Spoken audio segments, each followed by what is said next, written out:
जय हिंद।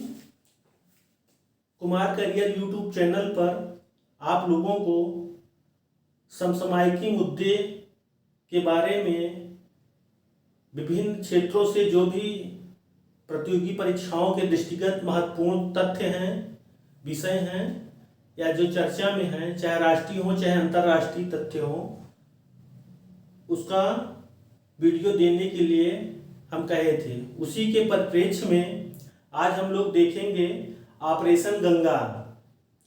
तो जैसा कि आप लोगों को ज्ञात है कि इस समय रूस और यूक्रेन के मध्य युद्ध छिड़ा हुआ है और यूक्रेन के चारों तरफ से रशियन सेना आ गई हैं।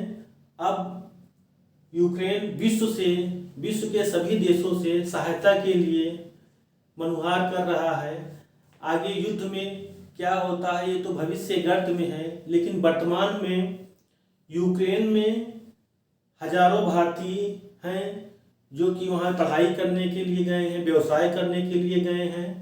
उनको कैसे बचाया जाए, क्योंकि युद्ध की स्थिति बड़ी भयंकर है, इसलिए वहाँ फंसे भारतीय छात्रों को या भारतीय नागरिकों को बचाने के लिए भारत सरकार द्वारा ऑपरेशन गंगा चलाया गया, जिसकी पहली खेप एयर इंडिया के द्वारा 26 जनवरी को भारत के मुंबई एयरपोर्ट पे आई। अब हम जानते हैं कि यूक्रेन से कैसे भारतीय कहाँ आए और कहाँ से मुंबई आए।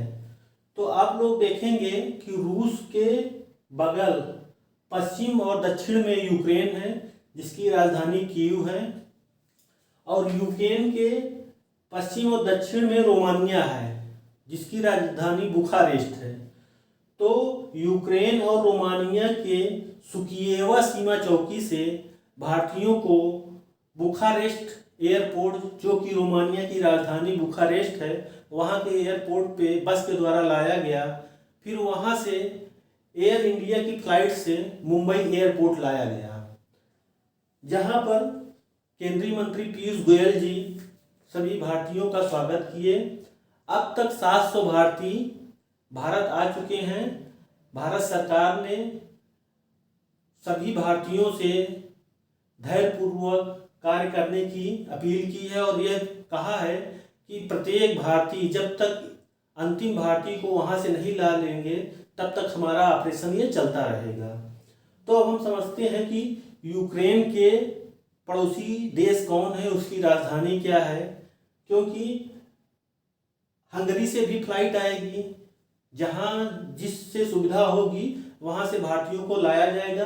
क्योंकि इस समय भारत की विदेश नीति और प्रधानमंत्री जी की कूटनीति, राजनीति या वैश्विक छवि बहुत ही अच्छी है, क्योंकि यूक्रेन ने ये कहा, खुले शब्दों में ये कहा कि भारत के प्रधानमंत्री यदि चाहेंगे तो रूस हमारे ऊपर आक्रमण नहीं करेगा। इससे भारतीय प्रधानमंत्री की छवि को स्पष्ट समझा जा सकता है। अब हम देखते हैं कि इसके पड़ोसी देश कौन कौन से हैं। तो यूक्रेन के उत्तर में बेलारूस है, जिसकी राजधानी मिन्स्क है। पश्चिम में पोलैंड है, जिसकी राजधानी वार्सा है। पश्चिम में ही स्लोवाकिया है, जिसकी राजधानी ब्रेटिस्लावा है। उसके बाद हंगरी है, जिसकी राजधानी बुडापेस्ट है, और पश्चिम दक्षिण में रोमानिया है, जिसकी राजधानी बुखारेस्ट है। अब यूक्रेन के बगल काला सागर है। काला सागर के से लगे हुए जितने भी राष्ट्र हैं उनसे भी प्रश्न पूछता है। तो यूक्रेन है, रूस तो है ही है, यूक्रेन है, मालदीवा है, रोमानिया है, बुल्गारिया है और तुर्की है। ये सब काला सागर से सटे हुए राष्ट्र हैं। तो इस प्रकार हम देखते हैं कि ऑपरेशन गंगा यूक्रेन में फंसे हुए भारतीयों को भारत में लाने के लिए किया गया सफल ऑपरेशन है। यह प्रतियोगी परीक्षाओं के लिए अति महत्वपूर्ण है, इसलिए आप लोग इसका स्मरण अवश्य करें। धन्यवाद।